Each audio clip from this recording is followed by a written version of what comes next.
Kita akan bahas mengenai karunia roh di pagi hari ini. Nah, sebelum kita masuk, saya boleh minta untuk Bapak Ibu siapkan Alkitab, karena nanti akan ada beberapa slide yang kita akan bahas itu perlu Alkitab ya, supaya kita bisa tahu bahwa semua yang dibahas ini itu ada ayatnya. Saya kasih waktu 2 menit untuk Bapak Ibu siapkan Alkitab. Jadi nanti sambil, karena saya tidak akan copy paste ayat Alkitabnya di dalam slide, tapi kita buka ayat itu di Alkitab langsung supaya kita bisa lihat ya. Karena kalau kita buka di Alkitab langsung, yang saya mau tunjukkan adalah nanti perikop. Jadi supaya kita tahu perikopnya itu mengenai apa. Kita bersyukur sama LAI bahwa LAI itu membantu pembaca, membantu kita semua itu lewat perikop. Karena kalau lihat Alkitab bahasa Inggris saja pun tidak ada perikop. Kalau lihat dari tulisan asli itu bahkan nggak ada tanda baca, itu dia lanjut semua. Kayak ini, kayak tahu kan ibu-ibu yang udah tua yang nggak pernah pakai WA gitu ya, karena mama mertua saya begitu tuh ya. Dia tulis aja semuanya gitu ya, nggak ada titik koma. Nah, kemudian LAI membantu untuk kita bisa memahami, makanya diberikan perikop ya. Nah, sekarang kita lihat ya, karunia-karunia Roh Kudus. Jadi kita yang akan kita bahas ini adalah karunia Roh Kudus yang ada di 1 Korintus 12 ayat 8 sampai 10. Kita tidak melenceng dari sana. 1 Korintus 12 ayat yang ke-10. Jadi itu berisi tentang karunia-karunia Roh Kudus pada saat jemaat-jemaat di Korintus. Ya, nah sekarang lihat ya. Jadi kita lihat dulu prinsipnya ya. Jadi prinsip-prinsip mengenai karunia Roh Kudus. Nah ini background dari jemaat Korintus itu seperti gini backgroundnya. Pertama kali Paulus itu yang mengembalakan jemaat Korintus. Waktu Paulus itu mengembalakan jemaat Korintus, hanya Paulus. Kemudian dia mengajarkan. Nah, iman mereka itu, pengajaran mereka itu bertumbuh menjadi solid gitu ya, artinya karena hanya satu pengajar kan. Nah, begitu Paulus itu pindah ke penginjilan ke tempat yang lain, mulailah masuk pengajar-pengajar lain. Ada Timotius di sana, ada Petrus gitu ya, ada Apolos. Nah, begitu masuk ke sana itu udah mulai jemaat itu bingung karena pengajarannya jadinya seolah-olah beda-beda. Padahal sebenarnya nggak beda gitu ya, cuma karena sudut pandangnya aja yang berbeda. Nah, yang unik adalah jemaat Korintus ini adalah jemaat, saya selalu bilang ya, jemaat paling brengsek gitu ya. Kalau kita mau baca di Alkitab. Kenapa gitu? Karena mereka ini masih menyembah berhala. Jadi mereka bayangin ya, misalnya di hari Minggu mau ibadah, pagi itu bisa mabuk dulu. Kemudian mereka bisa beribadah. Kemudian habis itu para perempuannya itu adalah pelacur-pelacur. Mereka itu para perempuan yang genit, yang dandanan gitu ya. Kemudian mereka itu masih pakai adat. Bahkan mereka meninggikan adat. Hidupnya serampangan. Pernikahan mereka ancur-ancuran. Makanya kalau baca kitab Korintus tuh isinya begitu. Jadi ya, Paulus menulis surat pada jemaat Korintus itu banyak teguran-teguran dan juga pengajaran-pengajaran buat para jemaat supaya mereka jemaat itu berbalik lagi gitu ya, berbalik lagi kepada kehidupan yang benar. Nah, makanya karunia Roh Kudus ini kenapa di 1 Korintus itu dibahas? Karena menurut Paulus jemaat itu rohaninya sudah bertumbuh, sudah baik. Mereka mempunyai karunia yang berbeda-beda. Tetapi karunia yang berbeda-beda ini dipakainya bukan untuk kesatuan hati, bukan untuk kebangunan rohani, tetapi jadi saingan, jadi untuk menonjolkan diri, jadi untuk pamer lah gitu ya. Pokoknya akhirnya jadinya nggak sesuai lah dengan apa yang diinginkan Tuhan. Nah, jadi kalau kita lihat ini ya, jadi kita lihat dulu prinsipnya. Jadi prinsip ini adalah misalnya ini kalau saya boleh sebut common ground-nya ya. Common ground dari karunia-karunia Roh Kudus itu yang pertama itu adalah orang-orang percaya tidak boleh mengabaikan karunia-karunia Roh Kudus. Ya, nah, jadi kan makanya tadi saya ceritain dulu background-nya supaya tahu sehingga common ground ini jadi dipahami bahwa jemaat di Korintus itu mereka itu punya karunia, tetapi mereka itu mengabaikan. jemaat di Korintus itu ada yang mereka tidak memahami, gitu ya. Jadi apa namanya, nggak mau berusaha untuk memahami karunia Roh Kudus itu apa, gitu ya. Nah, kalau kita lihat di sini, jemaat Korintus itu mengabaikan pemakaian karunia-karunia ini sehingga timbul kebingungan di antara mereka. Tahu ya, misalnya begini ya. Kalau kita bawa apa ya, bawa mic lah ya, mic kan berat tuh, berat, ada ujungnya gitu ya. Coba kalau ini dibawa ke daerah pedalaman, yang orang nggak pernah lihat mic, coba kita bawa ke sana. Kemudian setelah itu mereka butuh sesuatu untuk mukul, untuk mecahin batu, karena penghasilan mereka dari mecahin batu misalnya. Mereka lihat mic nih, dipakai kan mic-nya sama mereka, jadi buat pukul batu. Nah, akhirnya mereka bilang nih, ih bener lu ini batunya hancur loh, ini pernah bagus banget ini alat nih gitu ya. Nah, akhirnya tersebarlah ke orang lain juga ngelihat bahwa oh ternyata buat mukul batu itu pakai mic itu gitu ya. Nah, tapi kan kalau kita yang memahami, itu kan bukan untuk mukul batu kan, itu tuh untuk ngomong gitu loh, untuk pengeras suara. Tetapi karena dipakainya salah, orang akhirnya beranggapan bahwa mic itu untuk mukul batu gitu ya. Jadi itu ilustrasinya. Nah, itulah yang terjadi di jemaat Korintus gitu. Sehingga begitu orang Jakarta pergi ke pedalaman itu bilang bahwa ini bukan untuk mukul batu, ini tuh untuk apa namanya ngomong supaya suara kamu keras gitu. Perlu ada speakernya. Mereka akan bilang apa? Wah, kamu sesat gitu ya. Nah, kan itulah yang terjadi di jemaat-jemaat Kristen zaman sekarang kan. Dikit-dikit kamu sesat gitu ya, kamu sesat, padahal sebenarnya karena konteks, karena common ground-nya yang belum sama itu ya. Nah, Bapak Ibu bisa lihat bahwa untuk prinsip ini, untuk common ground yang pertama ini, itu disebutkan di 1 Korintus 12 ayat 1. Ya, Bapak Ibu boleh baca, makanya saya bilang tadi buka Alkitab, buka aja dari 1 Korintus 12, nanti dikasih tanda itu supaya bisa bolak-balik, karena nanti ada yang di pasal 14 ya. Kalau misal bisa apa namanya majunya gampang, buka kertasnya nggak usah dibatasin, boleh ya. Ya kan? Jadi di sini dibilang tuh bahwa jemaat Kristus itu yang ada di Korintus itu mengabaikan karunia-karunia ini. Itu ditulisnya di ayat yang kedua. Nah, kalau melihat lagi, kebingungan itu timbulnya di antara mereka itu di pasal 14 ayat 26 sampai 23. Nah, jadi orang-orang percaya Korintus itu punya berbagai macam karunia, punya rupa-rupa karunia. Itu bisa dilihat di pasal 12 ayat 4 sampai 7. Nah, itulah ya apa namanya yang akan kita bahas ya di pagi hari ini. Oke, yang berikutnya yang kedua, karunia Roh Kudus ini diberikan untuk membuktikan bahwa Yesus adalah Tuhan. Bisa dilihat di ayatnya di 1 Korintus 12 ayat 2 sampai 3. Karena apa yang Yesus dulu pernah lakukan waktu dia hidup, kemudian waktu sebelum dia kembali ke sorga, Yesus pernah bicara kepada para murid bahwa nanti Allah Bapa akan mengirimkan Roh Kudus, yaitu Roh Penolong. Dengan Roh Penolong inilah kamu akan melakukan pekerjaan-pekerjaan besar, bahkan lebih besar daripada apa yang aku lakukan. Jadi kalau Yesus itu bisa ngebangkitin orang mati, para murid juga bisa.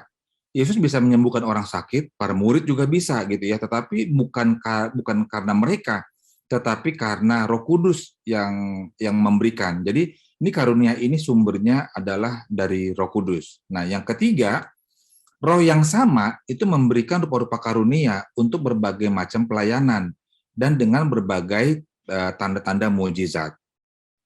Yang ketiga, Roh yang sama memberikan rupa karunia itu gini artinya. Kalau seseorang mengadakan apa namanya kesembuhan, misalnya di daerah mana gitu ya, misal daerah Sumatera lah. Kemudian di Jakarta juga ada orang juga melakukan pelayanan kesembuhan. Nah, mereka itu bisa memakai karunia yang sama di tempat yang berbeda, di dalam di dalam acara yang sama, misalnya dalam ibadah. Kira-kira begitu ya. Artinya di common ground yang ketiga ini, di prinsip ini adalah roh yang sama yang memberikan karunia, itu berupa karunia. Nah, di sini saya mau sampaikan begini. Ini kan contoh karunia kesembuhan ya yang dipakai di dalam pelayanan. Bisa seorang nabi yang kesembuhan seperti Elisa, bisa juga seorang gembala saat dia melayani jemaatnya, bisa juga seorang penginjil waktu dia pergi menginjil ke pedalaman, sehingga dia bisa pakai karunia itu untuk apa namanya, untuk menyembuhkan. Jadi inilah yang disebut karunia rohani yang sama, yang dapat dipakai dalam pelayanan yang sama, tetapi dalam berbagai macam cara dan gaya. Nah, caranya ini yang kita nggak boleh paksain. Artinya kita lihat orang, oh gitu caranya, kemudian kita coba-coba tiru gitu ya, itu nggak bisa. Jadi itu semua adalah otoritasnya Roh Kudus. Jadi Roh Kuduslah yang memampukan, yang memberikan dan sesuai dengan kehendaknya dia, gitu ya. Nah, ini saya mau kasih tips nih ya buat kesembuhan ini. Kalau Bapak Ibu melayani pelayanan pelepasan misalnya ya, pakai Roh Kudus kan. Nah, Roh Kudus itu kan tertib. Kita sudah belajar di bahasa roh ya, bahwa Roh Kudus itu tertib. Jadi kalau saat pelayanan pelepasan, yang pertama adalah nggak perlu suara keras-keras. Nggak perlu dia ditengking keras-keras gitu ya, karena iblis itu nggak takut sama suara keras. Yang dia takut adalah sama Yesus, karena waktu Yesus lewat aja, nggak ngomong apa-apa, iblis itu bilang, ya aku tahu engkau adalah anak Allah, engkau adalah Tuhan. Gitu ya, sebelum dia diusir, izinkan kami untuk kami pergi ke kawanan babi-babi gitu, kata iblis. Jadi iblis itu takutnya sama Yesus, sama kuasa Yesus gitu, bukan sama suara yang keras. Karena kadang-kadang pada pelepasan, apalagi kalau di dalam satu komunitas yang kecil gitu ya, ada yang main gitar, itu suaranya keras-keras gitu, berisik jadinya. Nah, belum tentu pelayanan pelepasan itu bisa apa namanya, bisa tuntas. Karena yang penting itu adalah kuasa Roh Kudus. Jadi bisa juga gini. Dan juga yang kedua, satu suara keras ya. Yang kedua, jangan sampai dipaksakan untuk muntah. Misalnya dia tahu bahwa dia pernah nelan atau minum apa namanya opo-opo gitu ya, karena pernah diwariskan oleh orang tua itu, sehingga dipaksakan untuk muntah. Itu pelayanan pelepasan nggak harus, karena kalau dia sampai muntah itu jijik gitu ya. Nah, Roh Kudus itu tertib. Kita bisa bilang, Roh Kudus jangan sampai dia muntah. Karena kalau dia sampai nggak bisa muntah dipaksakan, nanti si konselingnya itu bisa lelah, dia bisa kehabisan tenaga. Jadi bisa kita bilang gitu sama Roh Kudus untuk jangan muntah, tetapi itu bisa keluar dalam bentuk bisa udara aja, bisa gitu, gitu, itu udah bisa keluar gitu, walaupun nggak harus muntah. Nah inilah tips untuk pelayanan pelepasan. Karena apa? Karena roh yang sama, yaitu Roh Kudus, yang bisa membantu di dalam karunia kesembuhan. Gitu ya. Nanti untuk lebih detail lagi mengenai kesembuhan ini nanti akan dibahas di kesembuhan ilahi ya. Ada sesinya nanti. Ya, oke. Sekarang yang keempat. Prinsip yang keempat adalah karunia Roh Kudus ini diberikan untuk kepentingan bersama di ayat yang ketujuh. Ya, jadi artinya apa? Jangan sampai karunia Roh Kudus ini untuk membuat si orang yang memakainya tuh mau jadi superstar. Ya, dia mau pamer gitu ya. Memang Tuhan bisa izinkan loh itu terjadi gitu, tapi ada unsur pamer, ada unsur kebanggaan, ada celah di hatinya terbuka untuk pamer bahwa ya ini kan karena gua gitu. Ini karena saya. Ini sayalah. Bahkan saat orang datang nyalamin gitu ya. Aduh Bu atau Pak, saya sangat diberkati dengan pelayanan kemarin. Saya sudah berubah. Terima kasih ya Pak untuk pelayanannya. Nah, bisa ada celah untuk bilang, ya memang gue dipakai Tuhan, gitu ya. Jangan sampai itu terjadi ya, karena karunia ini bukan untuk si penerima itu menjadi superstar, bukan untuk pamer. Setiap kali ada celah untuk kita dipuji, selalu kembalikan ke Tuhan. Bahwa bukan Bu, itu bukan saya Bu, saya cuma alatnya Tuhan. Itu semua Tuhan, gitu. Kita bisa bilang begitu, supaya celah itu bisa tertutup. Karena kalau celah itu dibuka, itu iblis bisa masuk untuk semakin merusak kita ya. Jadi contohnya begini. Ingat saat Yesus mau membangkitkan anak Yairus itu waktu dikasih tahu kepada Yesus dia sakit, itu para murid bilang udah nanti aja, sampai akhirnya kedengaran kabar sudah mati. Nah, karena sudah matilah para murid bilang udah tidak usah lagi membuat guru capek-capek gitu ya, harus ke sana gitu. Nah, tapi akhirnya Yesus tetap datang ke rumah Yairus. Waktu Yesus datang ke rumah Yairus, Yesus ini kan punya orang ring satu.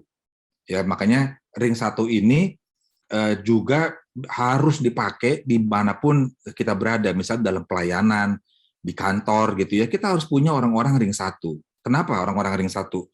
Orang-orang ring satu ini orang-orang kepercayaan kita, orang yang pemikirannya, hatinya, karakternya, prinsip-prinsipnya semua sama dengan kita, sehingga kita mendapat dukungan, kita punya kaki-kaki yang kuat ring satu ini. Kalau kita nggak punya ring satu, maka kita nggak akan kuat, nggak akan ada orang yang berani untuk negur, yang untuk kasih tahu, dan kita nggak akan pernah bisa percaya dengan siapa yang menegur karena kita nggak punya ring satu. Kasarnya begitu ya. Nah, Yesus ini punya ring satu. Siapa ring satunya? Ada 3 orang. Petrus, Yakobus, Yohanes. Kemana mereka pergi? Kemana Yesus pergi? Ring satu ini selalu ada bersama dengan Yesus. Jadi 3 orang ini ring satunya Yesus itu Petrus, Yakobus, Yohanes. Nah, pada saat Yesus datang ke rumah Yairus, itu orang-orang semua disuruh nunggu di luar. Karena Yesus bilang, hanya kamu bertiga yang ikut sama aku ke kamar beserta dengan kedua orang tua si anak itu. Gitu ya. Nah, kenapa Yesus lakukan itu? Itu Yesus mau kasih tahu dia mau bukan untuk pamer. Gitu ya. Dia nggak mau pamer di hadapan orang-orang bahwa Yesus itu bisa untuk menyembuhkan, ya. Jadi tapi di momen itu memang belum waktunya Yesus itu untuk pamer. Memang ada saatnya, maksud saya bukan buat pamer dalam sisi negatif ya, untuk dia pertama bukan itu ya. Karena nantinya dia ada melakukan mujizat, ada 7 mujizat yang dilakukan. Sebenarnya Yesus itu mau kasih message buat orang-orang bahwa dia adalah Tuhan. Ya, makanya dia bikinnya di hadapan orang-orang. 7 itu ya. Jadi yang pertama itu merubah air menjadi anggur. Itu yang pertama. Dan yang terakhir itu adalah dia bangkit dari mati. Jadi 7 itulah tanda itu yang membuktikan bahwa Yesus itu adalah Tuhan dan dia lakukannya di hadapan banyak orang, ya. Oke, kita terusin ya. Yang kelima, Roh memberikan karunia-karunia sesuai kehendaknya, yaitu mereka yang ingin memperolehnya. Jadi artinya begini, kalau Bapak Ibu punya kerinduan untuk punya karunia-karunia itu, Bapak Ibu boleh minta, gitu kan. Jadi ada kerinduan untuk bisa mendapatkannya. Nah, lihat ayatnya dari pasal 12, ayat yang ke-11, dan pasal yang ke-31 ya. Nih, saya bacakan nih. Tetapi semuanya ini dikerjakan oleh Roh yang satu dan yang sama, yang memberikan karunia kepada tiap-tiap orang secara khusus, seperti yang dikehendakinya. Jadi, ayat 31, jadi berusahalah untuk memperoleh karunia-karunia yang paling utama.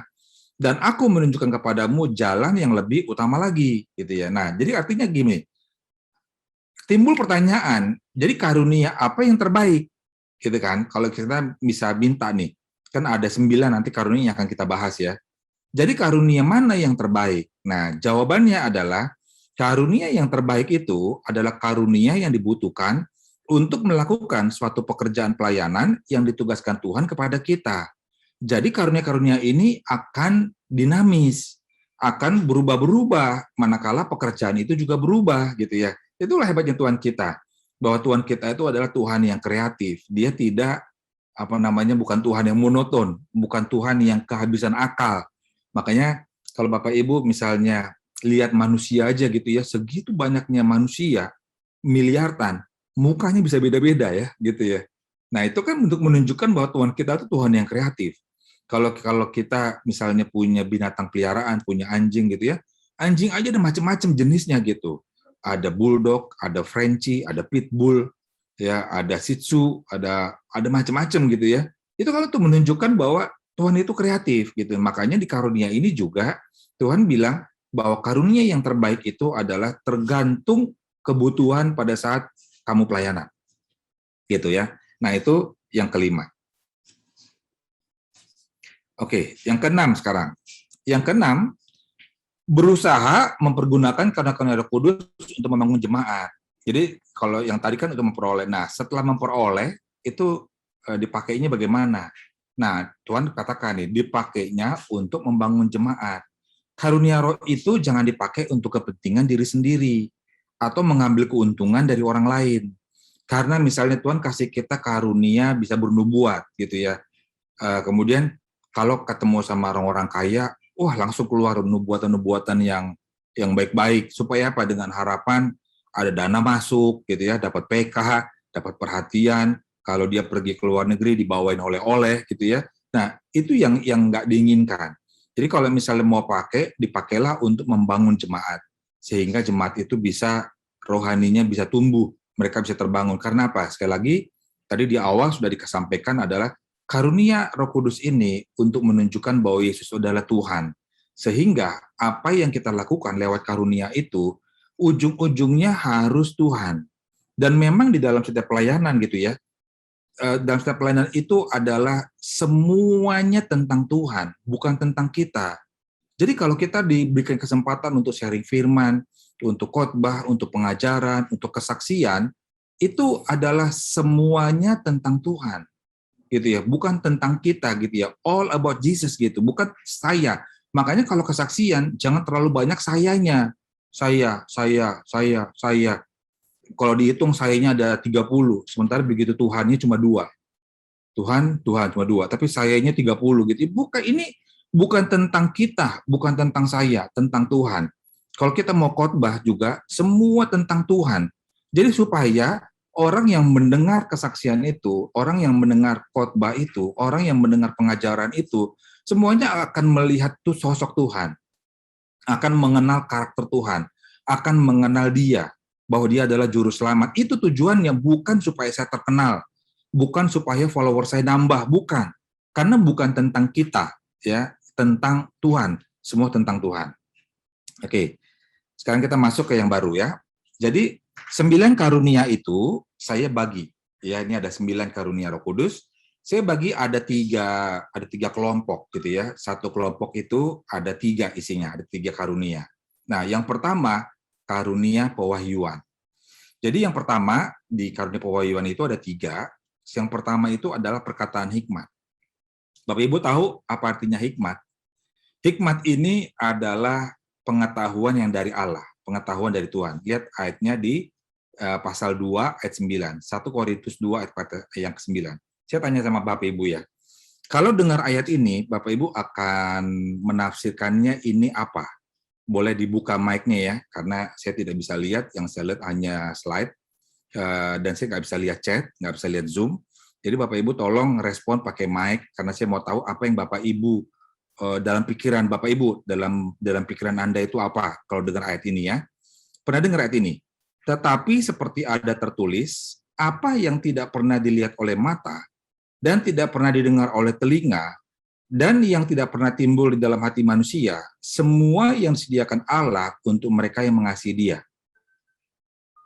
Kira-kira kalau dengar ayat ini, konotasinya apa? Atau terjemahannya ini apa? Ada Bapak Ibu yang mau volunteer? Nggak ada? Nggak ada? Saya sering dengar ayat ini suka dipakai soal berkat materi. Jadi misalnya nih, seseorang akhirnya pergi ke Israel. Nah, di Israel dia bersaksi. Ini saya puji Tuhan bisa ke Israel. Ini yang saya tidak pernah dilihat oleh mata, tidak pernah didengar oleh telinga, gitu kata dia ya kan.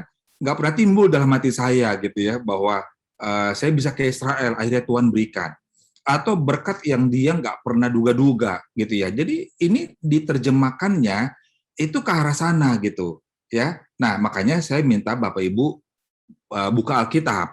Karena kalau saya bacain gini kan Bapak Ibu nggak bisa lihat Alkitabnya kan. Nah, coba Bapak Ibu lihat 1 Korintus 2 ayat 9 ini, naik ke atas, lihat perikopnya. Perikopnya bicara apa?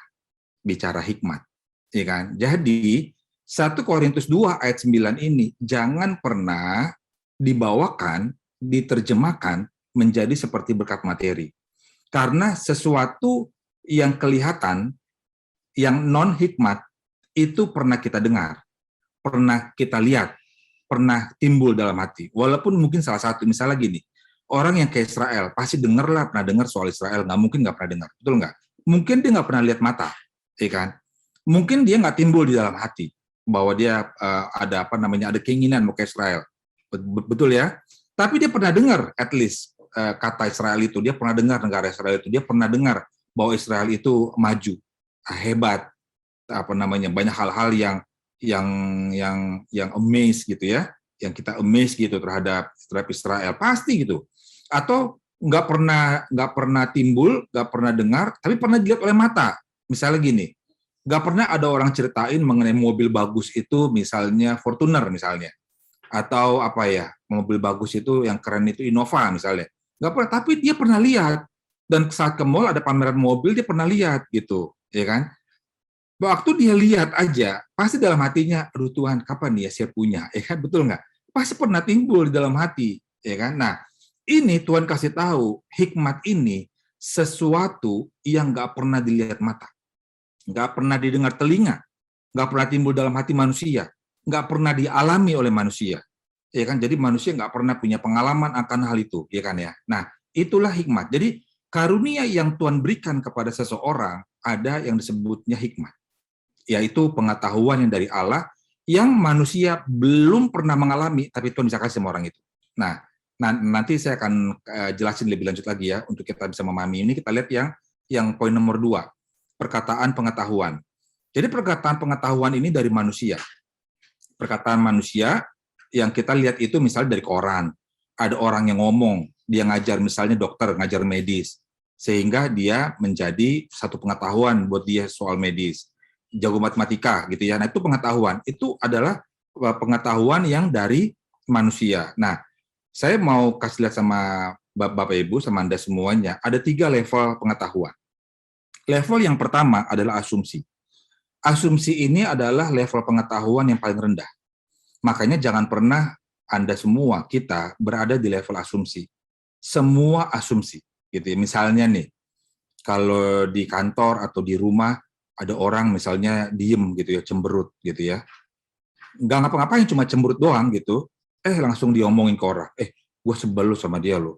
Kenapa sih dia benci banget sama gue gitu kan? Itu asumsi namanya. Karena kita nggak tahu. Ya kan? Orang itu nggak ngomong apa-apa. Dia cuma bahas satu buah aja. Itu asumsi. Sering kali kita ini hidup di level asumsi loh. Baik suami istri, orang tua dan anak, pergaulan, semuanya mainnya masih di level asumsi. Tapi level asumsi itu sering diomongin, sering diulang-ulang, akhirnya menjadi apa? Menjadi fitnah. Fitnah yang diulang-ulang, akhirnya orang percaya itu menjadi satu kebenaran. Gitu ya. Nah, Tuhan bilang, kalian jangan main di level itu adalah level pengetahuan yang paling rendah. Gitu ya. Nah, contohnya begini. Ivermectin adalah misalnya obat yang dipercaya menyembuhkan COVID gitu ya, itu masih asumsi. Kenapa? Karena belum terbukti secara klinis. Masih ada 2 opini, ada yang bilang iya, ada yang bilang enggak. Karena yang enggak ini bilangnya ada efek samping. Ini bahaya kalau dipakai tidak sesuai dosis. Tetapi para peneliti itu, mereka masih melakukan penelitian untuk membuktikan karena obat ini kan murah kan. Kalau akhirnya bisa terbukti, barulah dia bisa diklaim gitu ya. Tapi sampai sebelum mendapatkan izin, itu masih asumsi. Nah, kita jangan main di sana. Tuhan bilang naik ke level di atasnya asumsi, yaitu apa? Pengetahuan. Jadi pengetahuan ini kalau bahasa aslinya disebutnya gnosis. Makanya ada ilmu kekristenan, aliran yang disebutnya gnostik. Jadi aliran ini adalah hanya mempercayai bahwa kekristenan itu yang berhubungan sama pengetahuan. Gitu ya, bahwa penciptaan itu bukan awal mulanya bumi itu bukan karena penciptaan, tetapi karena benturan apa segala macam gitu ya, bahwa manusia itu dari kera gitu segala macam. Nah, itu gnostik gitu ya. Nah, karena asalnya dari kata apa namanya, dari bahasa Yunani yang artinya pengetahuan. Nah, asumsi naik ke pengetahuan. Bagaimana supaya bisa naik ke pengetahuan? Tanya sama orang itu yang tadi cemberut, tanya, kenapa sih kok lu cemberut hari ini? Apakah gua ada salah? Terus dia bilang, nggak ada, gua lagi banyak pikiran bro, di rumah, lagi ada yang sakit, segala macam gitu kan. Akhirnya apa? Jadi pengetahuan kan? Gitu maksudnya. Sama ya, suami istri juga sama. Jangan main asumsi. Seringkali suami istri ribut, konflik, level asumsi mainnya. Gitu ya. Gua pikir lu tahu gitu. Bagaimana bisa tahu? Emangnya gue bisa baca pikiran lu? Ya lu ngomong dong gitu ya. Terus jangan bilang gini, ya lu harusnya tahu gitu. Ya nggak bisa. Bagaimana kita bisa bilang harusnya tahu gitu kan? Kita kan bukan pembaca pikiran, betul nggak? Bukan mind reader gitu ya. Kita ini adalah manusia yang punya keterbatasan. Jadi yang ngomong gitu loh. Nah, dengan ngomong itulah menjadi pengetahuan. Tapi di atas itu, level pengetahuan paling tinggi adalah hikmat. Ya, yaitu kalau bahasa Yunaninya disebutnya Sophia. Ya, nah ini lihat ya. Saya kasih contoh 2 soal hikmat ini. Pertama soal Salomo. Salomo diangkat menjadi raja waktu dia masih muda. Dia belum punya pengalaman apa-apa. Saat dia menjadi raja pertama kali dites oleh rakyatnya, ada 2 ibu-ibu yang dia itu mengaku satu bayi itu miliknya mereka. Bayangin ya, dia nggak punya pengalaman loh. Bagaimana gue tahu? Apalagi lihat bayi kan mukanya masih samar-samar kan. Mirip siapa ya? Mirip papanya atau mirip mamanya ya? Kayaknya mirip dua-duanya. Nggak mirip dua-duanya gitu kan kalau bayi kan. Nah ini bayangin ibu-ibu, 2 ibu-ibu bawa satu bayi. Mereka klaim, Raja, ini anak saya. Yang satu bilang, enggak, Raja, ini anak saya gitu, ya kan? Salomo nggak punya pengalaman loh. Bagaimana dia bisa tahu ini anaknya siapa? Kalau zaman sekarang gampang tes DNA. Udah ke rumah sakit sana tes DNA ke lab gitu ya selesai. Tapi zaman itu nggak ada DNA. Makanya Salomo itu perlu hikmat. Salomo diperhadapkan sama Tuhan.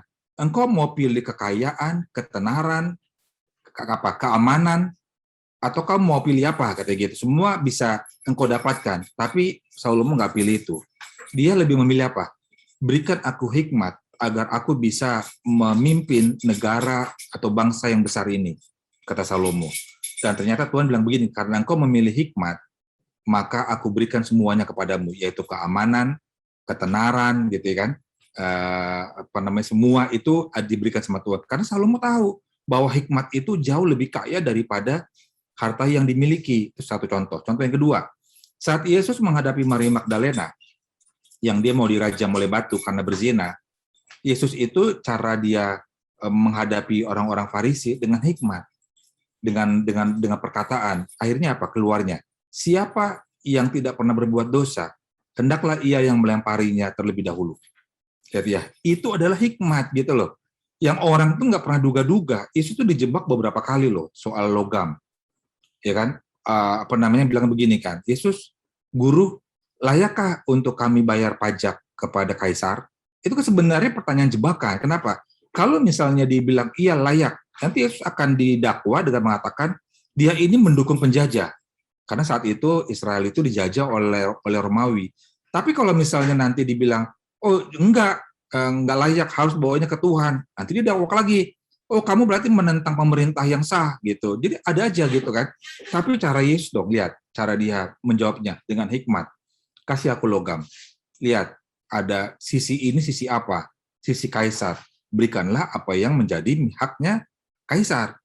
Sisi yang satu apa? Tuhan. Berikanlah apa yang menjadi haknya Tuhan. Gitu kan, hebat kan? Nah, itulah yang Tuhan mau ya, bahwa Bapak Ibu kita semua harus mempunyai karunia pengetahuan dan karunia hikmat. Jangan main di asumsi. Ya, kalau Bapak Ibu mau punya karunia pengetahuan, Bapak Ibu harus rajin baca. Saya sering banget lihat anak-anak muda kita ya, malas banget baca gitu loh. Saya itu di Komsel tuh saya tanya begini loh, atau Bapak Ibu tahu nggak ya? Bapak Ibu tahu yang namanya Akiditio. Saya nanya anak muda nggak tahu Pak, siapa Pak Akiditio? Gitu kan, saya tanya gini, kalian tahu ini, tahu Markus, tahu Lukas, gitu. Saya bilang, kalian tahu Paulus, tahu katanya gitu. Hebatnya kalian ini yang dibaca Alkitab doang ya, gitu saya bilang, ya kan? Enggak lah, iya Alkitab kita baca, tapi yang lain juga kita baca dong, supaya pengetahuan kita nambah. Nah, saya ini tipe orang yang senang baca, jadi apa aja saya baca. Makanya orang ngomongin ini, anak-anak muda ngomongin ini saya paham, anak muda ngomongin ini saya paham, gitu. Karena saya banyak baca gitu. Nah, orang Indonesia itu nggak dilatih untuk baca dari sekolah. Kalau orang yang sekolah di luar negeri itu dilatih. 1 minggu harus baca 3 buku. Bukunya dibuat jurnal. Nanti jurnalnya dipresentasiin gitu ya. Itu diajarin gitu loh. Nah dulu anak saya masih SD aja, SMP di sekolah Amerika waktu tapi ada di Jakarta gitu ya. Saya belajar dari mereka loh. Mereka belajar tentang humanities gitu, mereka presentasi gitu. Saya tuh belajar juga dari mereka gitu, menjadi satu pengetahuan gitu. Makanya Bapak Ibu ya baca dong koran gitu ya. Mungkin kalau bahas baca koran ya bacalah, tapi bacanya yang kompas.com gitu loh. Jangan bacanya Lambe Turah lah, ya kan? Jangan yang dibacanya trending issue lah. Itu mah bikin pusing aja lah yang kayak gitu-gitu gitu ya. Nah, jadi bacalah dari sumber-sumber yang reliable gitu, oke? Yang ketiga, karunia pewahyuan itu bisa membedakan roh, gitu ya. Jadi dengan pewahyuan dengan karunia pewahyuan membedakan roh itu, Jadi kita bisa dimampukan Tuhan mengetahui roh apa yang sedang mempengaruhi seseorang.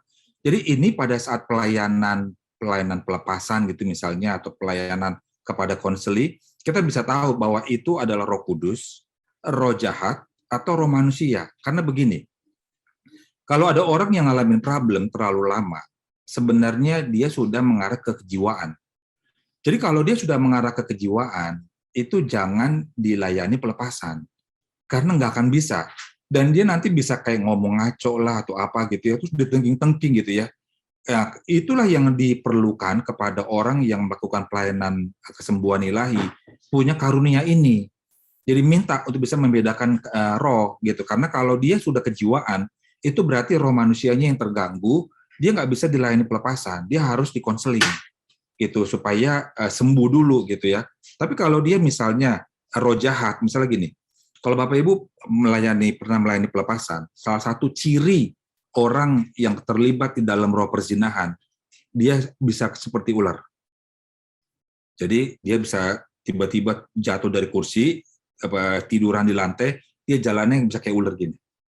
Nah, itu orang yang dia sudah kompromi dengan roh perzinahan. Gitu ya. Nah, kalau sebagai konselor yang melayani pelepasan bisa memahami karunia roh ini, sehingga bisa membedakan dan langsung tahu setiap roh perzinahan yang ada padanya, berapapun jumlahnya gitu ya, itu aku tolak, aku usir gitu, dalam nama Tuhan Yesus aku ikat gitu. Nah, gitu. Jadi bisa tahu, jangan semuanya main di tengking gitu ya, itu nggak bisa gitu. Karena kalau ada orang yang kejiwaan dilayani pelayanan pelepasan 2 jam, 3 jam nggak akan berubah-berubah.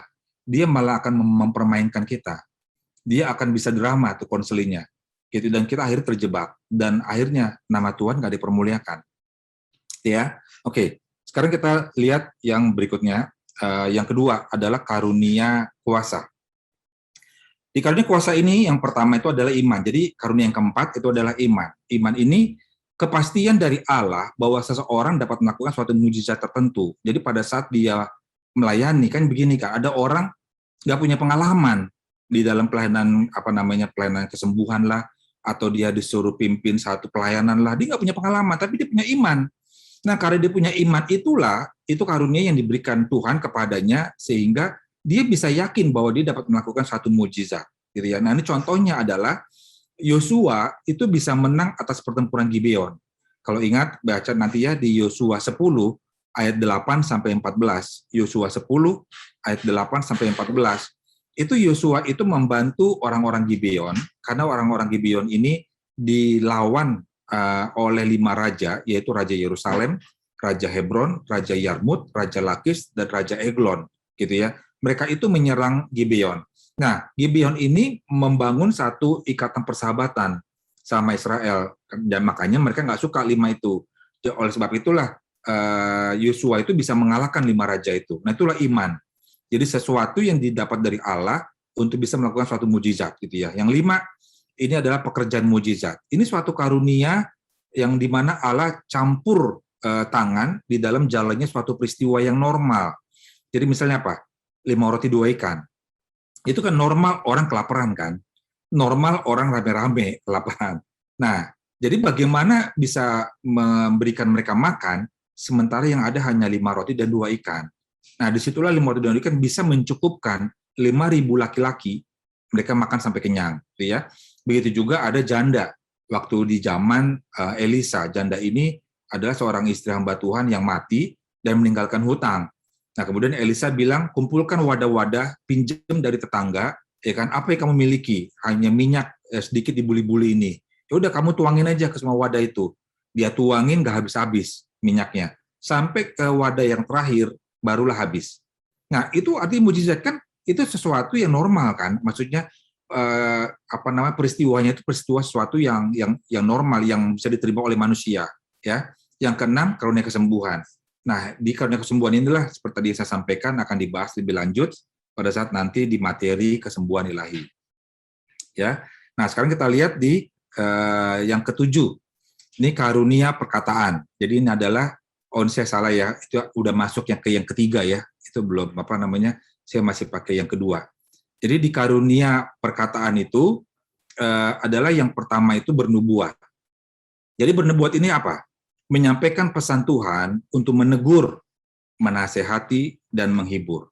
Ya, siapa yang bisa bernubuat? Semua orang percaya, walaupun dia orang biasa. Tapi yang sudah dibaptis Roh Kudus, artinya apa? Dia sudah diterima Roh Kudus. Nah, saya jelaskan sedikit ya. Dalam Perjanjian Lama, Tuhan itu mengutus nabi sebagai penyampai pesan Tuhan kepada para raja. Jadi setiap raja di zaman Perjanjian Lama selalu ditandem oleh nabi. Ya, karena apa? Tuhan itu hanya mau bicara kepada nabi. Tuhan tidak pernah bicara kepada raja. Hanya dulu Tuhan bicaranya kepada Daud. Karena Daud itu berkenan. Tapi setelah Daud, Tuhan tidak pernah bicara langsung kepada raja, bicaranya kepada para nabi. Nah, nabi inilah yang dipakai Tuhan untuk menyampaikan pesan kepada para raja. Zaman itu, Perjanjian Lama, Israel itu sudah hidup di dalam dosa, enggak kapok-kapok, enggak bertobat-bertobat, sampai Tuhan bilang, aku akan kirimkan suatu bangsa yang kejam, yang bahasanya saja kamu tidak mengerti, dan aku akan membuang engkau ke dalam pembuangan Babel. Nah, nabi pertama yang Tuhan sampaikan itu adalah Yesaya. Jadi Tuhan bilang kepada Yesaya, sampaikan kepada raja. Udah berganti-ganti raja, masih tetap nggak bertobat. Bahkan nabi-nabi palsu, penasihat-penasihat raja bilang apa? Raja, nggak terjadi apa-apa, Yesaya bohong tuh. Ya kan, buktinya kita mana nih? Udah bertahun-tahun, kita nggak ada bangsa yang menjajah gitu, ya kan? Nggak ada, aman semua, aman. Itu bohong itu si Nabi Yesaya gitu ya. Nabi Yesaya mati, diganti oleh Yeremia. Yesaya nabi senior, dia tua gitu ya, nggak didengar. Apalagi Yeremia, anak muda, ya kan, nabi muda lebih nggak didengar lagi gitu kan. Nah, sampai terakhirnya Yeskiel.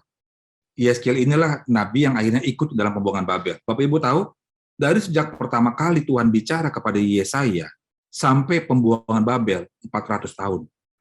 Bayangin 400 tahun, bagaimana orang mau percaya? Ya kan? Sama seperti sekarang ini, kalau ada nabi bilang ke Jokowi, Jokowi, nanti Indonesia tuh akan begini, ya kan? Penasihatnya semua pemuka-pemuka agama ada yang bilang, Jokowi bohong itu, nabi itu mah nggak bener, mana nggak terjadi. Bayangin terjadinya kapan? 400 tahun kemudian, gitu ya. Tapi itu kan karena Tuhan sabar, mau menunggu bangsa Israel itu bertobat, tapi nggak bertobat. Nah, di perjanjian baru, Tuhan udah nggak pakai nabi lagi. Makanya di perjanjian baru udah nggak ada istilah nabi. Udah nggak ada. Kenapa? Karena semua orang udah bisa gitu loh. Semua orang sudah dilawat oleh Roh Kudus. Makanya sudah setiap orang. Makanya di perjanjian baru itu Roh Kudus itu sudah ada dalam hati kita. Roh Kuduslah yang memimpin kita gitu. Makanya sebagai seorang pemimpin, baik di dalam pelayanan maupun di dalam pekerjaan, Tuhan akan kirim orang-orang untuk memastikan kita sebagai pemimpin ada dalam relnya Tuhan. Nah, siapa yang dikirim? Ya orang-orang yang berani negur. Sekarang bayangin kalau Bapak Ibu atau Anda di dalam satu kepemimpinan, kalau anak buahnya semua yes man, pusing loh. Begini-begini, ya Pak, siap gitu ya. Saya ada tuh pergi ke satu daerah gitu ya. Itu memang udah karakter. Kalau ditegur gitu ya, siap Bang, siap gitu. Bisa siap gitu ya. Tapi begitu ditinggalin nggak dikerjain. Tapi ngomong siapnya paling cepat gitu. Siap gitu ya. Makanya kan sekarang siap-siap itu akhirnya diplesetin kan. Karena apa? Cuma ngomong doang. Siap gitu ya. Karena apa? Cuma ngomong doang gitu. Nah, inilah yang Tuhan nggak mau. Makanya di zaman sekarang ini Tuhan tetap kirim orang-orang yang berani untuk menegur. Nah, makanya perlu orang-orang yang ring satu. Lihat ya, Daud itu waktu dia jatuh dalam dosa Batseba, Tuhan kirim Nathan untuk menegur.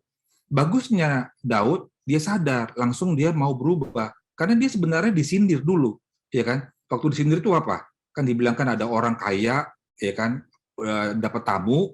Nah, sementara ada orang miskin punya domba, gitu kan? Karena dia punya tamu, dia sayang untuk memotong dombanya. Dia ambillah domba orang miskin itu hanya untuk memberi makan tamunya. Daud responnya apa? Oh, itu harus dipancung itu orang kaya itu, katanya gitu kan. Dihukum mati aja katanya. Ya itu engkau, kata Nathan. Daud langsung diam, langsung dia, oh ya Tuhan, aku bersalah, aku minta ampun. Nah, itulah respon sebagai seorang pemimpin gitu ya. Itu kan Tuhan baik. Tuhan kirim seorang untuk berani untuk mau negur. Makanya kalau ditegur itu kita bawa doa. Jangan sampai jadinya memusuhi padahal dia cuma pembawa pesan. Nah, kesalahan orang-orang Israel zaman perjanjian lama itu mereka membunuh Yesaya, mereka membunuh Yeremia. Ya kan?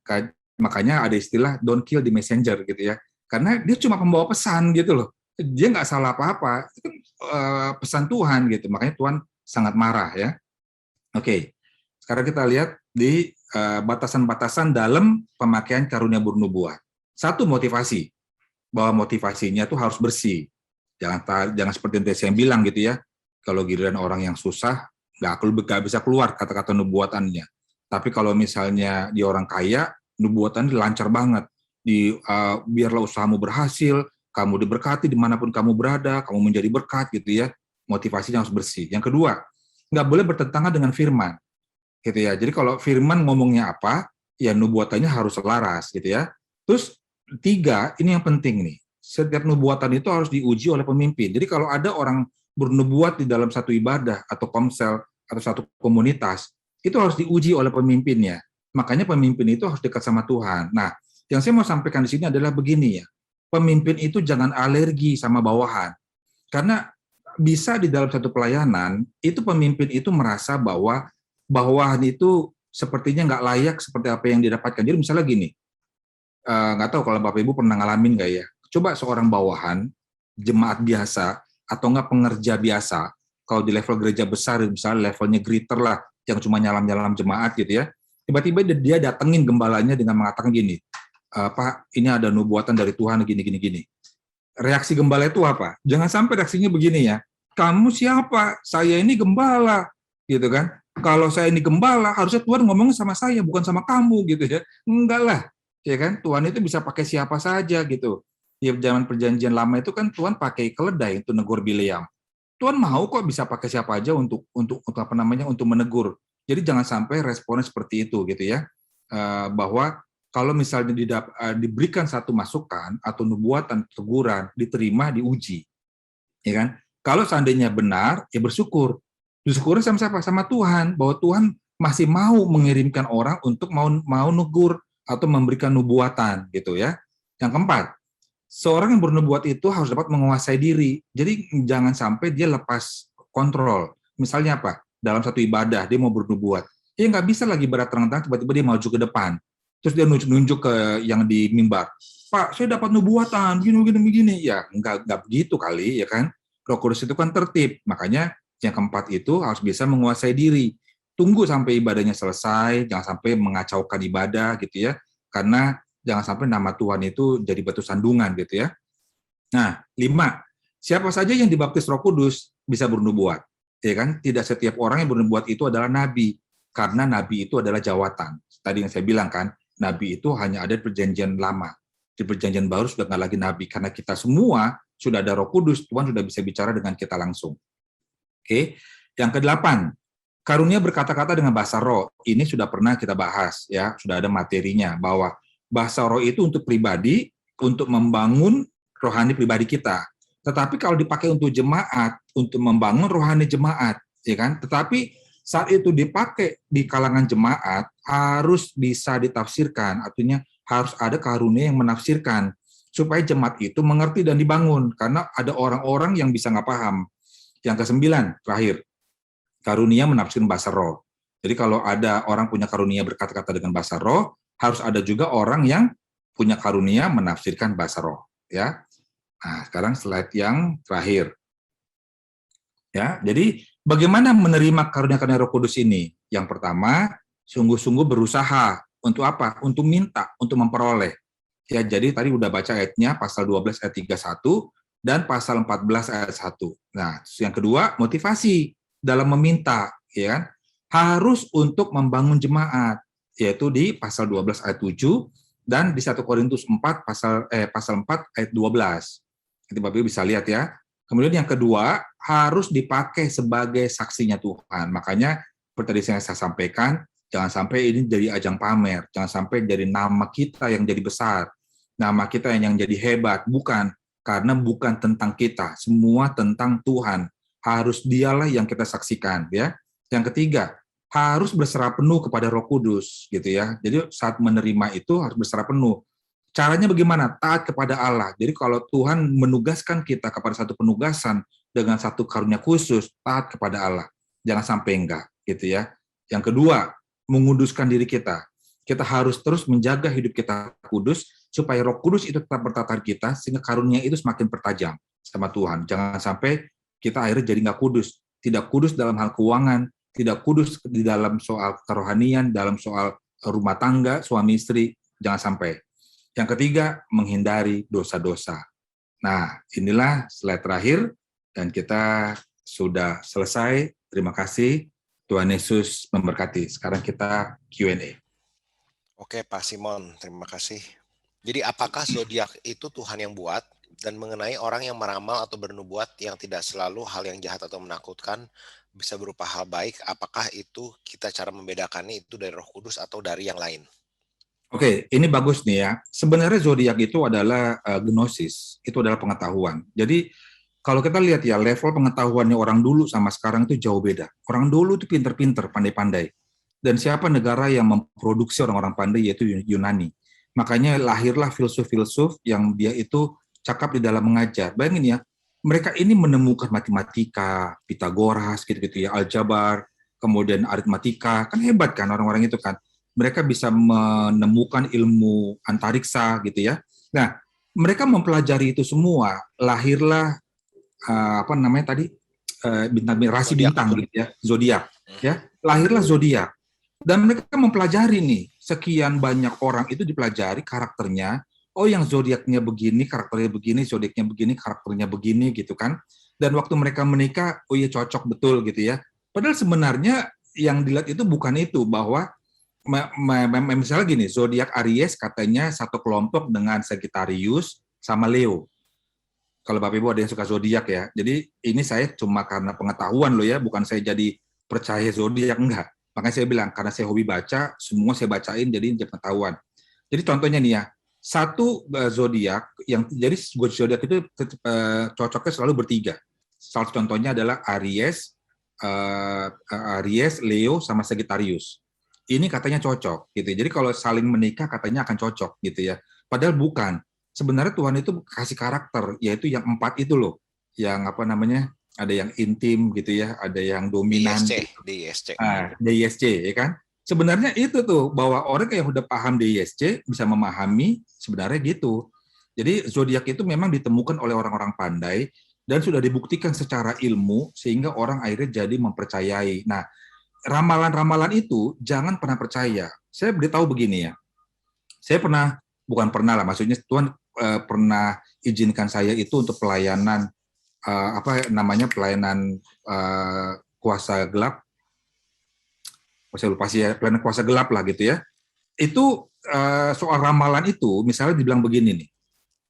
Si itu nanti cerai gitu ya. Nah, orang yang ngeramal bahwa si itu nanti cerai, dia punya kuasa untuk membuat keluarga itu jadi cerai. Gitu loh. Jadi dikirim kuasa gitu loh. Ya kan apa namanya sehingga orang nanti akan bilang, "Ih, hebatlah dia ya.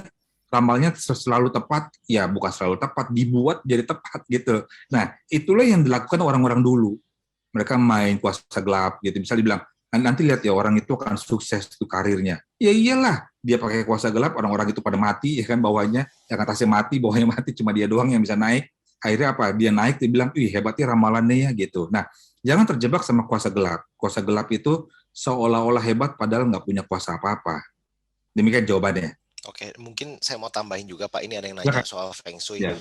Nah, jadi ketika saya mencari Tuhan, waktu itu saya juga berguru Pak kepada seorang Feng Shui dan memang yang saya temukan ternyata ya yang Bapak bilang zodiak dan tatanan itu berarti justru menunjukkan konsistensi dari tatanan alam semesta. Nah, justru Betul. yang kita harus tanyakan itu bukan seseorang yang bisa membaca tatanan tersebut, karena kalau kita ngomong bisa membaca tatanan tersebut adalah kita lihat buku matematika, ada yang bikin formula, kita pelajari, hebat no orang ini bisa tahu matematika 1+1+2. Tapi yang kita harus tanyakan justru siapa sih yang ciptain buku itu dan formulanya, dan nggak ada selain Tuhan yang sebenarnya menciptakan itu. Dan tentang kuasa gelap yang memang saya sadari waktu itu, guru saya itu akhirnya ketika dia ngeramal sesuatu, memang itu ada yang bisikin Pak, ada yang bisikin. Karena makhluk-makhluk itu kan tinggal di dimensi yang berbeda sama kita. Jadi mereka mungkin melalui agregat informasi aja sudah bisa memprediksi masa depan. Nah, cuman yang saya bedakan, kalau nubuat Tuhan itu selalu berkaitan dengan waktu dan rencana Tuhan itu panjang. Dan ini yang kuasa gelap tuh nggak bisa lakukan. Mereka paling cuma bisa nebak satu, besoknya iya terjadi. Tapi udahnya nggak konsisten, Pak. Kalau Tuhan tuh Iya, jalannya panjang, nanti involve banyak orang dan timingnya tuh pas. iya, Jadi betul. bisa Satu jadi, lagi, Tuhan itu selalu ada damai sejahtera. iya betul Pak. Nggak ada. Hmm, Ada tumbal pasti, ya kan? hmm. Gitu ya. Ya. Ya betul Itulah Pak. hipnosis ya, itulah hebat. Sebenarnya kita kagum loh. Orang-orang dulu itu bisa membuat segala sesuatu itu berpadanan sama alam. Nggak ada alat deteksi gempa dulu, nggak ada. Semua pakai, lihat ini, burung-burung pada terbang, malam-malam binatang gelisah. Oh ini tanda-tanda mau gempa. Benar gempa gitu loh.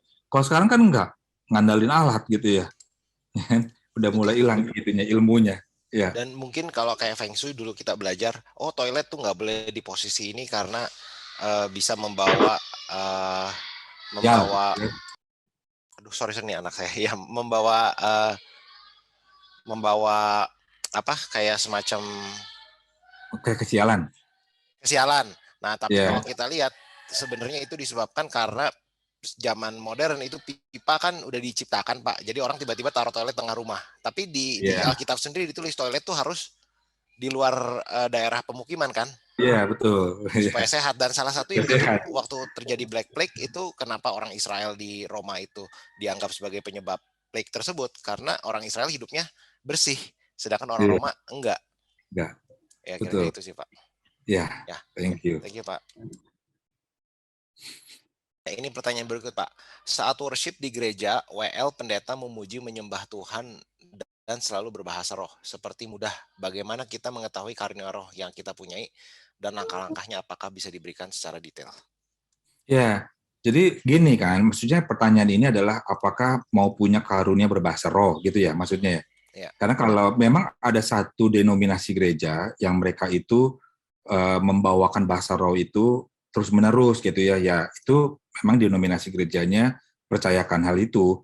Tetapi sekali lagi adalah kalau Bapak Ibu rindu, minta ya, tadi udah disaranin ya minta untuk bisa memperoleh, tapi saat memperolehnya dipakai untuk membangun, jangan untuk kepentingan diri sendiri. apakah karunia roh terbatas hanya dalam konteks pelayanan gereja atau bisa dipakai juga sebagai talenta untuk di dunia sekuler? Oke, talenta sama karunia beda ya. Kalau talenta itu sudah built-in saat kita lahir, itu Tuhan udah kasih sama kita. Kalau karunia itu di luar itu, dan itu nggak terbatas ya, dimanapun kita berada, bisa di kantor, bisa di apa namanya di keluarga, di pelayanan. Contohnya kayak di kantor gitu ya. Saya kasih tahu sama Bapak Ibu, dulu waktu saya kerja, saya tuh punya kebiasaan itu datang ke kantor itu jam 6 pagi. Saya udah nyampe kantor, selalu saya saat teduh. Karena saya nggak punya waktu saat teduh di rumah. Karena harus antar anak ke sekolah dulu, segala macam gitu ya. Karena saya selalu berdoa, itu ada kejadian yang ajaib menurut saya gitu ya. Salah satunya gini. Yang pertama nih, saya punya bos itu ekspatriat orang bule. Saya sudah cuti lama, 1 bulan saya cuti. Biasanya saya cuti itu di Desember, saya cuti masuk di Januari. Nah begitu saya masuk di Januari, cuti itu saya berdoa, terus Tuhan bilang begini, kamu tulis 5. Saya tulis, maksudnya apa itu? Udah tulis aja, saya tulis aja tuh 5 hal gitu ya. Memang berhubungan sama pekerjaan, udah. Tiba-tiba bos saya panggil one down-nya, termasuk saya gitu ya, maksudnya satu di bawahnya dia. Saya dipanggil one down-nya, terus dia bilang begini sama kita semua. Coba kamu tulis 5 hal yang kamu akan jalanin sebagai target untuk the whole year, kata dia gitu. Terus langsung saya kasih kertas saya itu. Ya kan? Nah itu kejadian itu ternyata dia notice nggak cuma sekali sayanya. Dia bilang apa? I like this guy kata dia gitu. Dia tahu apa yang ada dalam pikiran gua katanya. He knows in my mind katanya gitu. Dia bilang itu sebenarnya bukan saya loh. Maksudnya saya coba taat aja gitu ya. Nah itu yang pertama ya kejadiannya. Nah kejadian yang kedua itu adalah kalau saya setiap kali berdoa ada meeting-meeting penting, bahkan di meeting-meeting level-level tinggi gitu ya, di apa namanya di high management gitu, itu kalau di top management itu kalau mentok, kalau deadlock, itu saya selalu ke toilet karena nggak ada jalan keluar kan, deadlock, saya ke toilet, saya turunin tutup toilet itu, saya duduk, saya berdoa. Kalau saya rasa nggak puas, saya berdiri, saya angkat tangan tuh, Tuhan, tolong turun hikmat-Mu atas kami semua dalam ruangan meeting, atas pemimpin kami, atas gini gini gini gini gini. Tuhan apa yang kau mau sampaikan kepadaku gitu. Udah, habis itu saya balik meeting, saya kan lanjutkan orang-orang itu ngomong, tiba-tiba saya ngomong, neng, bisa solve loh, gitu, ya kan? Jadi akhirnya apa? Setiap kali meeting top management, kalau deadlock, mereka bilang apa? Mon ke toilet dulu gitu ngomongnya. Saya selalu ketawa loh, ya kan? Nggak bisa begitu, ya kan? Itu maunya Tuhan gitu loh. Jadi nggak bisa deadlock, lu ke toilet gitu kan? Itu kan berarti maunya kita, bukan gitu loh. Jadi kita harus berdoa, ya kan? Nah, pada saat saya berdoa itulah perlu doa yang khusyuk supaya saya bisa dengar, saya bisa fokus. Dan toilet menjadi tempat buat saya itu bisa doa khusyuk saat saya di kantor ya, karena harum, tenang, nggak berisik gitu ya. Tapi saya harus pastiin dulu, kan selalu 3 tuh, kanan kirinya harus saya cek dulu pintunya, oh kosong, baru saya masuk. Tapi kalau berisi, saya keluar lagi. Kenapa? Ada serangan-serangan yang tak terduga kan nantinya. Oke, thank you Pak. Dari awal pembahasan Pak Simon, apa yang dimaksud bahwa jemaat di Korintus sudah memperoleh karunia roh, walaupun apakah itu mereka sudah terima walaupun cara hidup mereka belum benar, Pak? Bukan hidup mereka belum benar, caranya yang salah. Misalnya karunia bahasa roh, ya jemaat itu sudah terima kan, tapi mereka tuh dipakainya itu di ibadah-ibadah di mana masih banyak orang-orang yang rohaninya masih bertumbuh. Sehingga orang-orang ini bilang apa? Ini apa-apaan sih, ini orang-orang gila nih, gitu mereka bilangnya. Makanya Paulus tegur, kalau kamu mau pakai bahasa roh itu untuk pribadi, jangan di dalam kumpulan jemaat nih, kasihan nih orang-orang nih yang itu yang apa yang nggak paham katanya gitu, ya kan? Nah itu sebenarnya salah satu contohnya. Jadi dipakainya itu nggak benar. Ada juga yang pakainya juga untuk kompromi sama kuasa jahat, ada juga yang pakainya untuk pamer. Gitu. Makanya Bapak Ibu baca deh 1-2 Korintus itu isinya mengerikan gitu jemaat Korintus itu. Gitu ya. Sama gini ya, saya kasih contoh juga supaya Bapak Ibu bisa memahami ya. Ada ayat di Timotius yang mengatakan perempuan itu hendaklah jangan berdandan, jangan berkepang-kepang, ya kan, jangan pakai anting. Makanya ayat ini dipakai oleh satu denominasi Kristen yang perempuannya itu nggak pakai anting, nggak boleh pakai lipstik, nggak boleh pakai bedak. Jadi kalau ketemu sama denominasi ini pada pucat-pucat mukanya gitu ya. Gitu. Nah, pertanyaan saya nih, kenapa ayat ini nggak pernah dipakai? Ayat ini ada di Alkitab loh. Kenapa denominasi lain kita hamba Tuhan para gembala, kenapa nggak pernah ngomong ini kepada jemaat? Ini ada ayatnya yang ngomong nih, hai perempuan, jangan engkau berdandan, jangan engkau berkepang-kepang. Kenapa? Ada yang tahu jawabannya? Karena konteksnya nggak itu. Konteksnya adalah saat itu Paulus itu bilang bahwa pergaulan perempuan saat itu tuh nakal-nakal, banyak perempuan pelacur tadi seperti yang saya bilang kan. Nah Paulus bilang sama Timotius, hati-hati ya, kita jadinya nggak bisa ngebedain mana yang jemaat kita, mana yang bukan. Dan kalau saat mereka bergaul, kita juga nggak bisa tahu mana jemaat kita yang bergaul. Makanya Paulus bilang sama Timotius, agar kita bisa mengenal jemaat kita yang mana, tolong sampaikan kepada mereka jangan berdandan. Sehingga kita bisa kenal. Jadi kalau kita ketemu di jalan, ketemu di mana, oh ini jemaat kita bisa sapa, gitu. Nah itu konteksnya, makanya kalau lihat sekarang, udah nggak relevan lagi konteks itu, ya kan? Coba bayangin kalau itu masih dipakai, gimana nggak pada pucat-pucat, ya kan? Semuanya. Kalau sekarang malah di sosial media, begitu dihapus make up-nya, ya ampun, ternyata aslinya begitu, toh. Ya, Pak. Gitu ya. Pertanyaan berikutnya Pak, karunia Roh Kudus apakah diperoleh setelah mendapatkan baptisan Roh Kudus? Itu jelas, tapi baptisan Roh Kudus apakah itu diwajibkan? Kalau belum mengalami baptisan Roh Kudus, apakah artinya saya tidak selamat? Oh, itu dua hal yang berbeda, nggak ada hubungannya. Keselamatan itu kan iman percaya kepada Yesus kan. Cuma kalau kita masih hidup kan Tuhan mau kita berdampak kan. Nah berdampak itulah Tuhan mau mencaranya dengan memakai karunia. Itu dua hal yang berbeda ya. Itu nggak ada hubungannya ya. Jadi bisa aja ada orang tidak dapat karunia apa-apa kasar gitu, padahal memang nggak mungkin, pasti ada lah ya. Tapi dia tetap selamat gitu karena dia percaya, justru orang yang percaya kepada Yesus yang dia terima Roh Kudus, makanya dia jadinya bisa dapat karunia. Dan tanda baptisan Roh Kudus nggak selalu harus berbahasa roh, Pak ya? Betul. Setuju. Ya. Oke. Apakah karunia yang sudah diberikan bisa ditarik kembali jika pada akhirnya orang itu menerima dan menyalahgunakan atau mencuri kemuliaan dari karunia tersebut? Betul. Ya itu bisa ya. Jadi kalau misalnya, bahkan sampai begini loh, kalau suatu saat ada Roh Kudus bicara di hati kita, begini, terus kita abaikan. 2 kali Roh Kudus kita abaikan. Itu Roh Kudus bisa nggak ngomong lagi. Makanya tadi di poin yang terakhir itu kan caranya taat, ya kan? Taat. Sama jangan hidup dalam dosa, karena itu bisa hilang. Ya. Tapi betul Pak, jadi dalam beberapa momen saya sempat ada mengalami di mana Roh Kudus tuh bekerja, ada satu event gitulah ya, dan orang tuh muji, kok kamu hebat banget bisa lakuin ini, dan memang egonya tuh kepake Pak, dalam arti Iya, kalau kita nggak bilang, oh ini Tuhan yang rencanain semuanya gitu, pasti orang tuh ngelihatnya kok kamu iya, hebat banget. iya, iya. Betul. Makanya jangan Padahal punya celah itu ya. tapi Selalu Tuhan luar bawanya, biasa loh, Tuhan luar iya, biasa. selalu bawanya ini Tuhan. Saya kasih contoh ya Bro Ian ya. Hmm, Saya tuh kalau khotbah ya, dulu kan kalau waktu masih pelayanan di gereja ya, hmm, saya bukan mau sombong nih ya, maksud saya masih kasih satu kesaksian ya, bahwa dulu iblis itu mukanya serem-serem loh. hmm, Sekarang udah enggak gitu ya. Dulu iblis itu, setan itu adanya di kuburan gitu ya, di rumah kosong. Sekarang mah enggak ya, di hmm, tempat-tempat mewah gitu. Jadi ya saya bisa khotbah itu di hadapan 4.000 jemaat gitu ya, 3.000 jemaat sekali, dan dia 5 kali ibadah. Itu kalau turun dari mimbar, kalau udah selesai, itu didatengin sama jemaat, ya kan? Ya biasalah ibu jambul ya.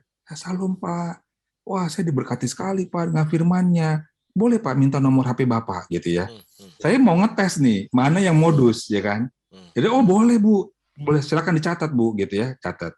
Nanti dia baru 0811 aja, dia udah tanya tuh, Pak ini nomor HP Bapak. Saya langsung bilang, oh bukan Bu, itu HP istri saya.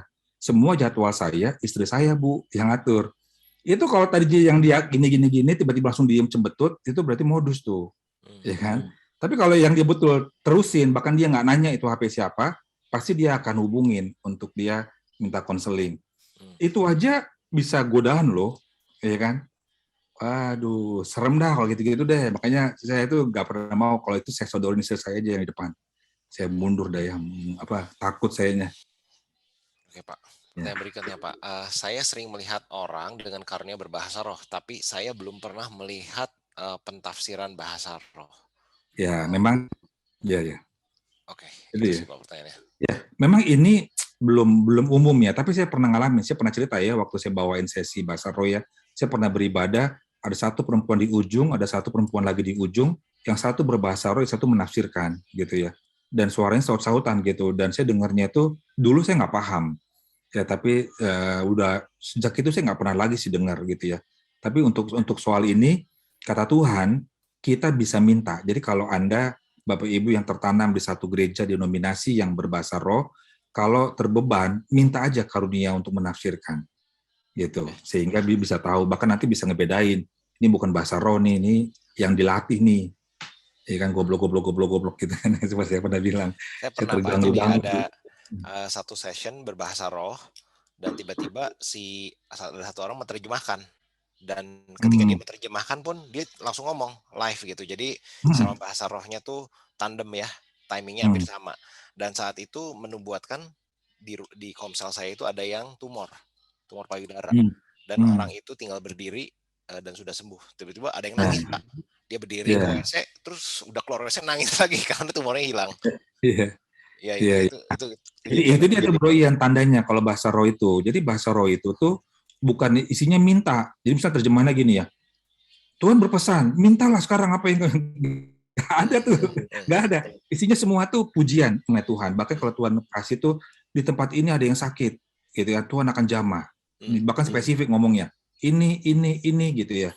Iya, gitu ya. Jadi nggak ada tuh bahasa roh isinya minta tuh nggak ada. Isinya pujian buat Tuhan. Oke, siap Pak.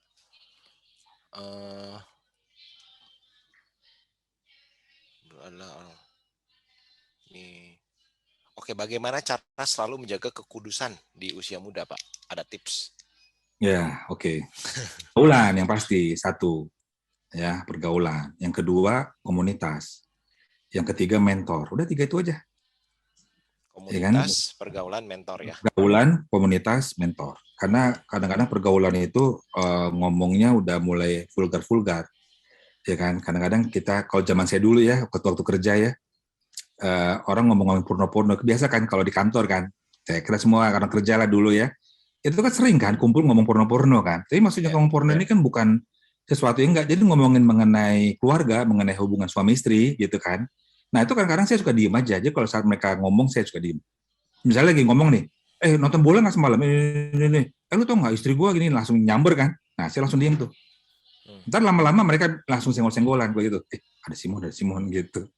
Ya makanya pergaulan itu sangat mempengaruhi. Ya komunitas itu untuk membangun rohani kita supaya kita kuat. Mentor itu kalau kita punya masalah kita bisa konsult. Bagus kalau mentornya orang tua sendiri, papa sendiri, itu lebih bagus gitu. Oke. Karena pasti akan tepat, pasti akan dilindungin. Kalau orang lain ya kita nggak tahu kan. Oke. Bukan berarti jelek oleh orang lain, enggak ya. Lebih bagus kalau papa sendiri. Apa kita bisa menerima lebih dari satu karunia roh, Pak? Oh, sangat bisa. Iya kan ada 9 kan, bisa. Hmm. Tapi saya belum pernah lihat 99-nya ya. Nanti jadi superstar dianya. Makanya Minggir. Tuhan itu hebat lah. Ya kan, Iya, Pak. dibatasin katanya. Shalom Pak, wajarkah dan apa pendapat Pak Simon tentang gembala yang pendeta yang di jemaat yang hidupnya sangat glamor dan kaya, tetapi pengerja atau full timernya banyak yang di bawah dengan kesenjangan, padahal pendetanya khotbahnya juga pakai bahasa roh. Ya, ini ya, saya terus terang nggak mau ngomongin ini karena ini Pastor in sensitif. style. Ya, pastor in style ya. Saya nggak mau ya, maksudnya itu biarlah haknya dia. Tapi kebenaran dari Alkitab itu mengatakan adalah seorang gembala itu harus full timer. Full timer artinya apa? Orang yang makannya dari pelayanan. Seorang gembala kalau yang dia full timer, yang makannya dari pelayanan, otomatis dia tidak akan memperkaya diri. Ya kan? Tapi kalau seorang gembala yang dia masih ada bisnisnya, dia masih double job dengan sekuler, pasti dia akan prioritaskan sekulernya. Nggak mungkin nggak. Ya kan? Coba aja dilihat dalam 1 minggu harinya dia berapa banyak dia waktu buat sekulernya, berapa banyak dia waktu buat jemaatnya. Pasti lebih banyak sekulernya, nggak mungkin. Pasti jemaatnya cuma Sabtu Minggu. Ya kan, di hari biasa paling malam. Itu pun sisa-sisa energinya, tenaganya. Dia nggak akan punya waktu. Coba, saya nggak mau menuduh atau memfitnah ya, tapi ini fakta ya. Jadi kita bisa cek dengan cara menganalisa, mengobservasi. Bapak Ibu lihat, hamba Tuhan, bukan hamba Tuhan, gembala yang tidak full timer, dia tidak membangun hubungan dengan gembala lain. Dia sibuk untuk membangun kerajaannya.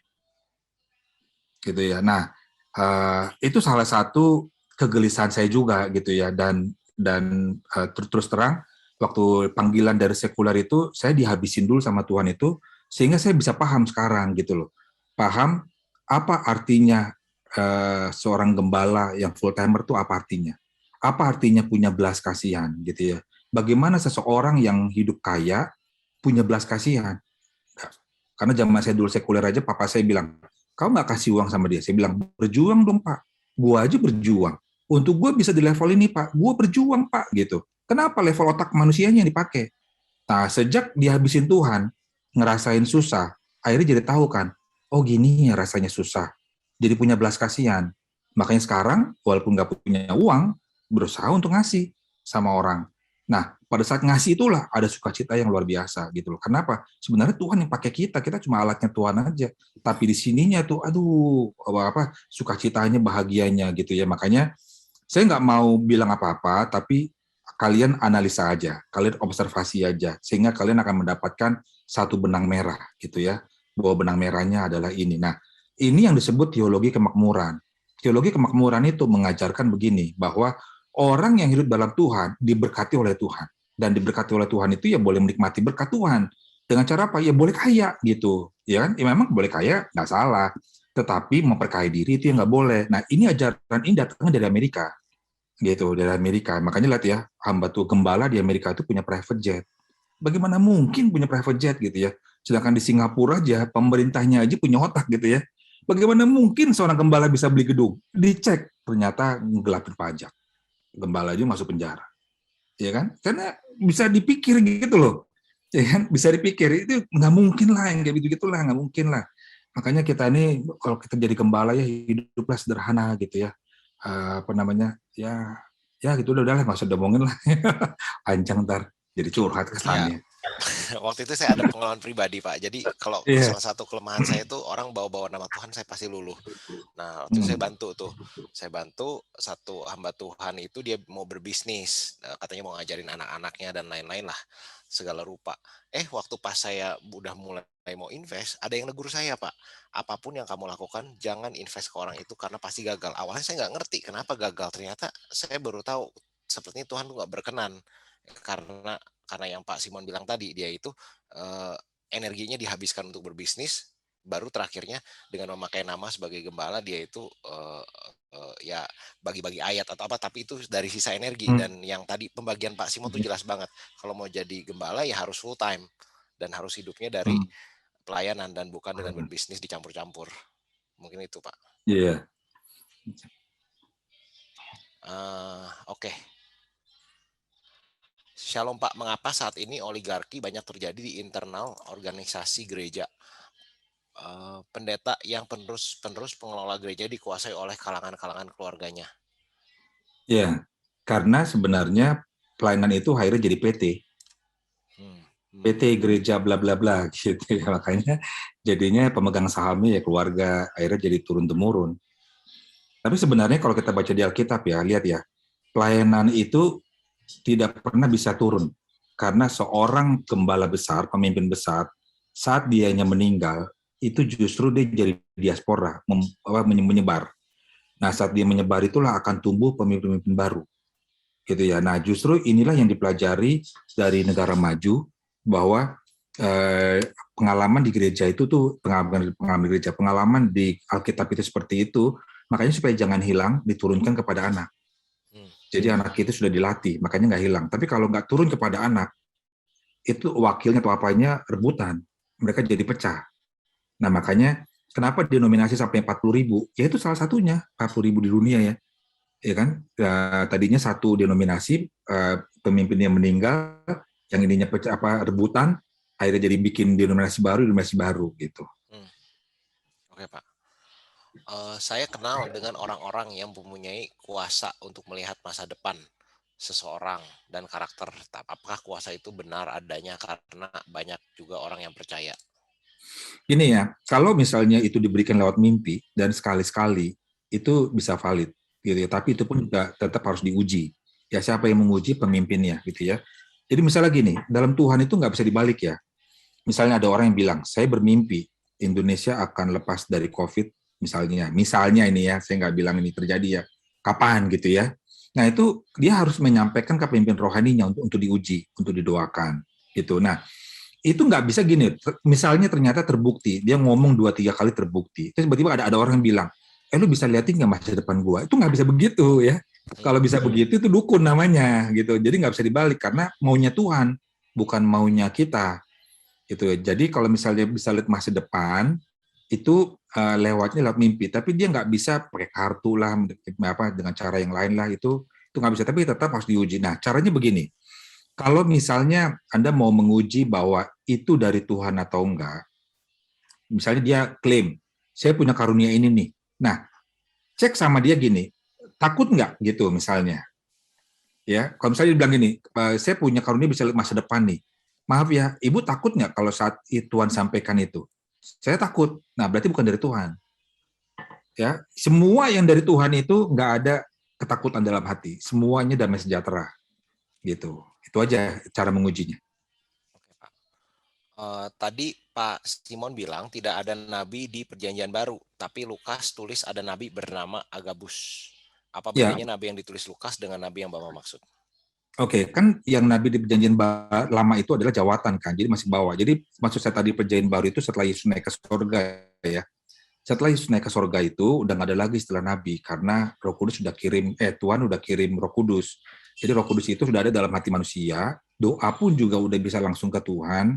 Kalau zaman dulu kan doa juga harus pakai imam, ya kan harus pakai perantara semuanya tuh. Nah sekarang udah nggak lagi. Jadi kalau tadi saya tambahin Perjanjian Baru setelah ada Roh Kudus gitu ya, udah nggak ada lagi nabi karena Tuhan udah bisa ngomong dengan siapa saja. Oke. Kalau saya bisa merasakan energi jahat dari satu tempat, apakah itu karunia roh? Lalu energi jahat tersebut bisa hilang dan tidak balik lagi setelah doa kepada Yesus. Oh, maksudnya berarti mau hilang gitu Enggak, jadi pertanyaannya? setelah ada energi jahat dan berdoa dalam nama Yesus, Itu energinya hilang. terasa hilang. Ya, apakah itu Oh, karunia roh iya ya. untuk Oke. membedakan roh? Ya. Nah, enggak sih ya, harusnya sih ya, karena itu bukan roh ya kan? Karena energi itu bukan roh kan. Kalau tadi kan yang membedakan roh itu adalah roh jahat itu kepada seseorang untuk pelayanan orang. Kalau ini kan nggak ada orang yang diuntungkan, hanya perasaan diri sendiri kan. Jadi kan makanya tadi di awal itu ada common ground-nya dulu, ada prinsipnya dulu, bahwa prinsipnya itu harus menjadi berkat buat orang, harus berguna buat orang, harus melayani orang gitu ya.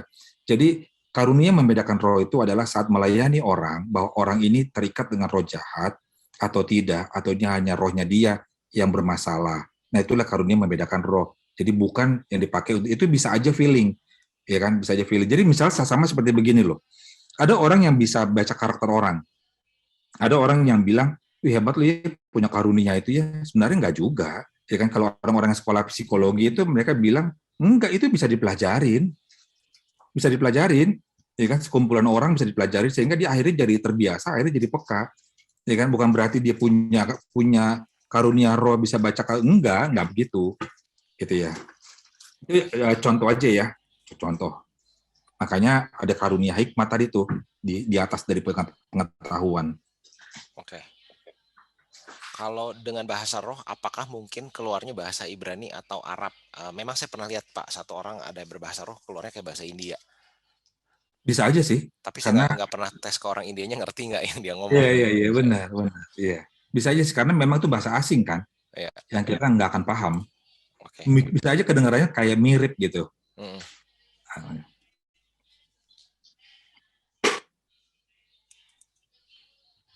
Oke, udah sih Pak. Ini pertanyaan yang lain mirip tentang bahasa roh dan karunia roh. Jadi itu bisa kembali nonton video Bible Study ini atau Bible Study dulu tentang baptisan roh. Itu juga banyak di Q&A session. Terutama ada yang nanya ini Pak, apakah Roh Kudus itu bisa kembali setelah kita itu bandel nggak dengerin?